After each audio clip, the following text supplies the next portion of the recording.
Selamat datang di podcast saya Convey Education, Confess and Convey the Education.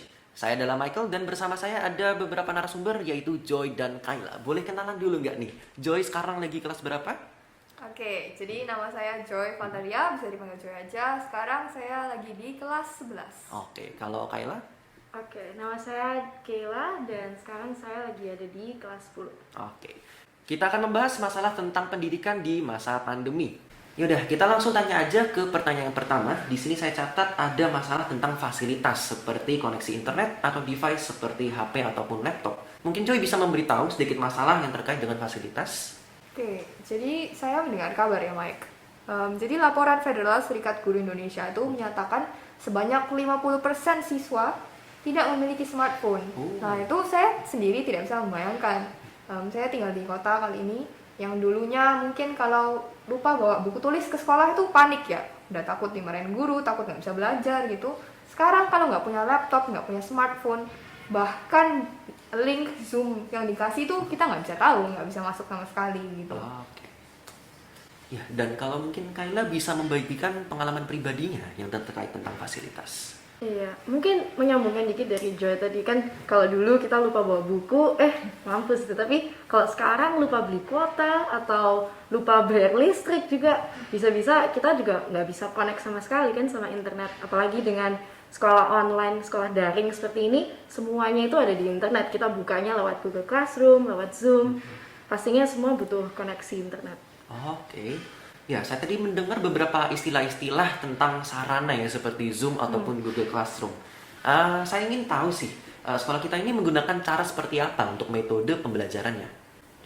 Jadi kalau sekolah kita memakai Zoom biasanya. Kita Zoom itu untuk mendengarkan materi, untuk mendapatkan kayak pelajaran dari sekolah. Tapi biasanya tuh kayak guru-guru selipin game-game interaktif lah, seperti Kahoot. Iya, mungkin juga ada di Google Classroom juga kan untuk tugasnya, materinya. Dan bener sih, banyak banget juga platform-platform games yang dipakai supaya lebih seru gitu aja sih kelasnya. Apakah menurut kalian metode pembelajaran seperti itu sudah cukup efektif atau masih kurang? Lebih ke secara teori semua ini tuh cukup gitu ya, cukup bagus dan pastinya kalau berjalan dengan lancar itu bagus. Tapi kita itu nggak menghitung faktor-faktor lain biasanya. Kayak misalnya anaknya sendiri itu kekurangan motivasi atau mereka itu juga lagi nggak perhatiin di kelas atau banyak distraction lain gitu sih. Iya, padahal sebenarnya kalau dipikir-pikir kita cukup beruntung ya. Pandemi ini terjadi setelah sudah ada laptop, sudah ada website. Bayangkan kalau misalnya kita online learning pas sebelum Indonesia merdeka, wah gimana cara belajar kan udah nggak bisa lagi. Ya? Benar. Kirim surat tuh. Iya. Baik. Oke, kalau gitu kita lanjut saja ke pertanyaan selanjutnya. Ini mungkin lebih ke buka aib nih kayaknya. Masalah tentang kedisiplinan. Ya, biasanya mungkin di saat kita mendengarkan penjelasan guru lewat Zoom, itu mungkin ada beberapa menit kita mendapatkan kesempatan untuk mematikan kamera. Nah, itu biasanya kabar-kabarnya ada yang tidur-tiduran, ada yang ditinggal makan sama minum. Kalau Joy gimana itu? Wah, ini dari pengalaman saya sendiri ya. Kalau dalam 2 tahun belajar online pasti pernah gitu. Pasti pernah melakukan sesuatu yang tidak seharusnya dilakukan saat off kamera gitu.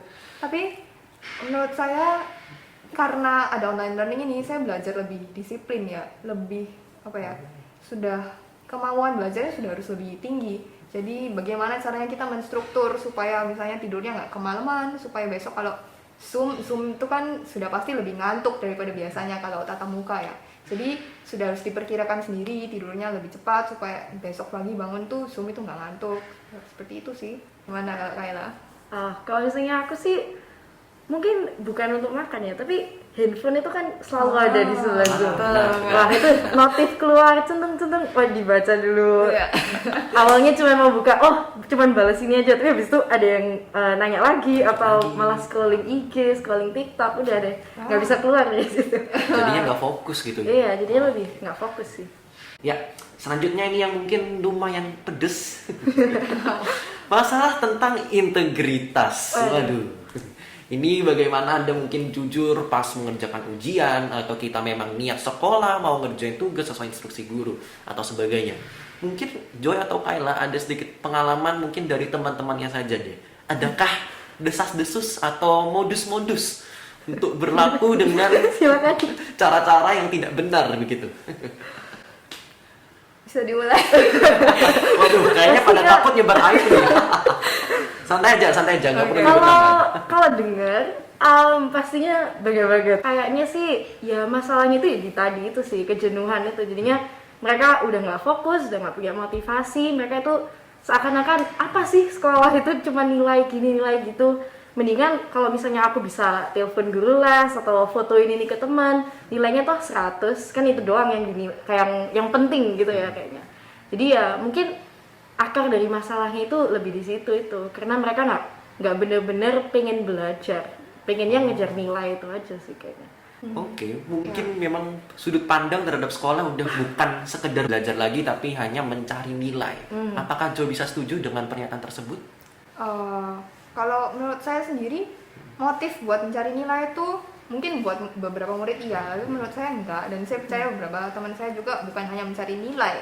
Tetapi kalau masalah kejujuran yang nyontek-nyontek tadi, saya rasa sebenarnya ada faktor-faktor dari online learning yang membuat murid-murid itu banyak yang nyontek. Kenapa? Pertama, online learning ini membuat segalanya serba instan, ya kan? Kita mau hadir di sekolah on time, nggak perlu kayak lama-lama macet-macet. Terus kita mau mencari jawaban tinggal Google, ya kan? Padahal dulu mungkin kita masih harus ada usaha cari buku halaman sekian.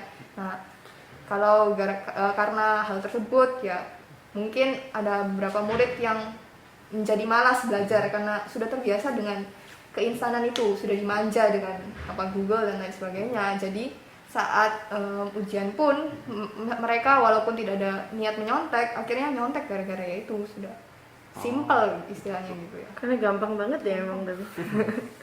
Berarti semuanya tetap berasal dari niatan diri sendiri ya. Seperti apakah mindset yang kita atur, maka itu akan menjadi cara hidup kita.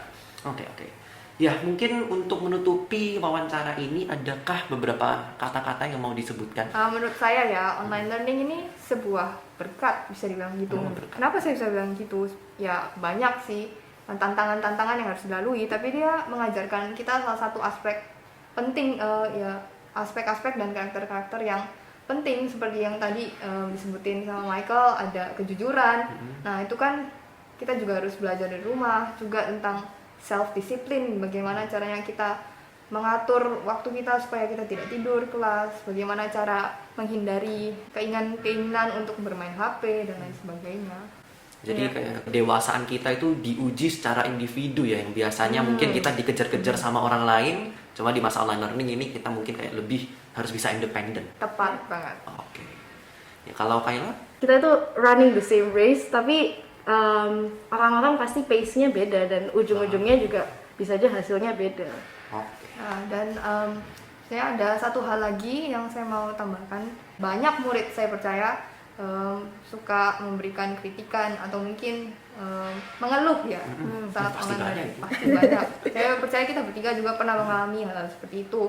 Nah, tapi kita boleh tetap kritis, menambahkan solusi-solusi. Tapi kita tuh harus mencoba bisa mungkin untuk menerapkan cara-cara inovatif yang anak muda seperti kita punya, kayak belajar di rumah dan mengurangi kritikan-kritikan yang ada gitu lah. Jadi mungkin sebelum kayak mengeluh ke orang, kita harus berusaha membenah diri sendiri dulu ya. Karena memang dari list masalah yang ada di sini mungkin lebih banyak ke masalah kita sendiri nih. Mungkin kalau masalah yang berada di luar tangan kita ya mungkin seperti fasilitas atau koneksi internet gitu. Sebagai penutup saja, mungkin bisa menggambarkan online learning dalam satu kata. Apa kira-kira katanya? Satu kata. Online learning itu Online learning itu mengasah. Wah, online learning itu mengasah. Coba kalau dari Kayla? iya mungkin mirip cuy. Online learning itu ya adalah sebuah ujian bagi kita Ujian. semua. Kenapa ujian? Ya karena melalui online learning ini kayak tadi, kita kan kedewasaan kita diuji, lalu integritas kita diuji, lalu lagi motivasi kita, prestasi kita, dan semua semua aspek dari kehidupan kita itu lagi diuji lewat online learning ini. Baiklah, inilah akhir dari podcast Convey Education, Confess and Convey the Education. Bersama saya adalah Michael, ada juga Joy dan Kayla sebagai narasumber kita. Terima kasih telah menonton. Terima kasih. Terima kasih.